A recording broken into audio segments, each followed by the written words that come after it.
Hello and welcome to happilyeducated.com. Today's theory of choice is symbolic interactionism.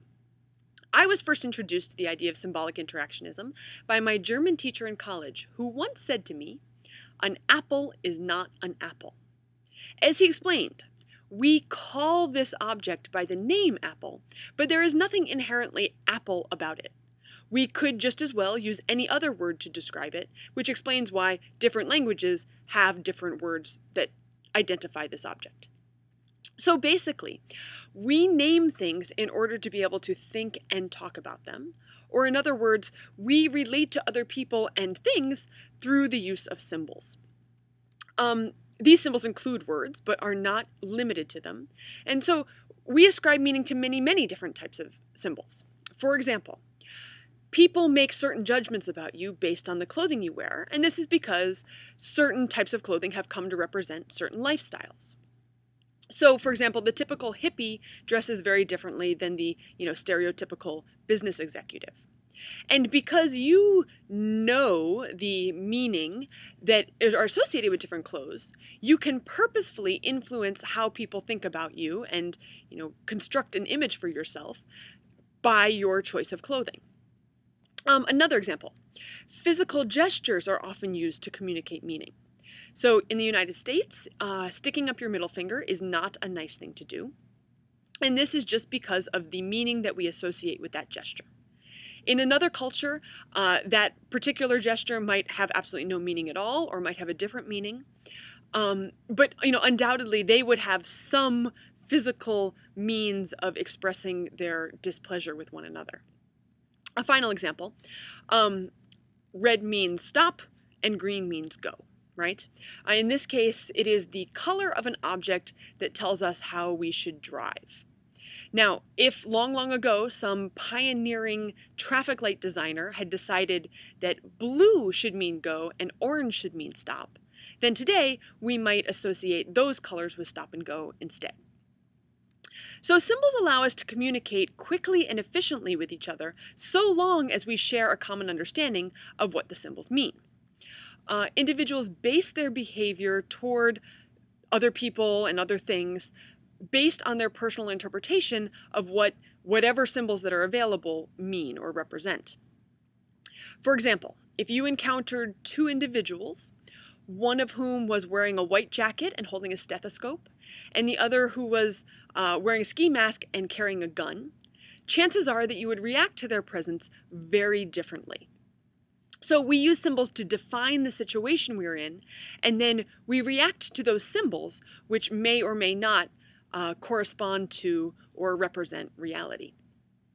So, how do symbols come to have meaning?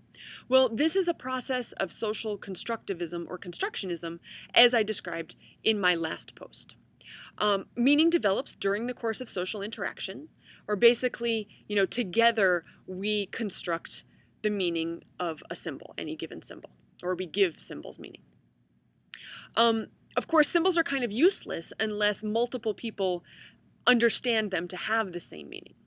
Furthermore, people sometimes misinterpret symbols or give symbols more meaning than they actually deserve.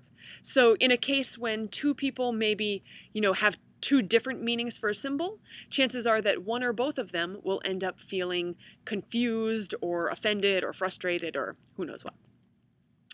So how do I personally benefit from knowing about symbolic interactionism? Well, mainly it is just fun to think about. It stretches my brain to think critically about how I formulate my understanding of the world.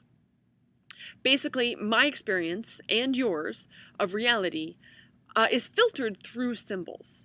So just like how an apple isn't an apple, really everything that I know isn't really what I think it is, exactly. We think in symbols whose meaning we create, and but those symbols are not objective reality. So knowing this allows me to question my understanding of reality, which is both a blessing and a curse. Sometimes it would be really nice to just accept things as they are without having to consider the role that humans played in, giving meaning to what I am experiencing. On the other hand, knowing that humans give symbols their meaning allows me or frees me from just blindly accepting the meaning of any symbol I encounter. So, for example, I recognize that test scores are not necessarily a true measure of a person's intellectual capability. Similarly, skin color tells you just about nothing about a person except perhaps for, where their ancestors came from a long, long time ago. Also, how fancy a person's car or house or clothes are doesn't tell you how good a person they are, doesn't tell you how hard they work, or even really how much money they have. So these are symbols basically whose meaning I choose not to accept, or whose meaning I choose not to buy into. So just for the purely intellectual pleasure of it, consider how your understanding of the world is mediated through the use of symbols.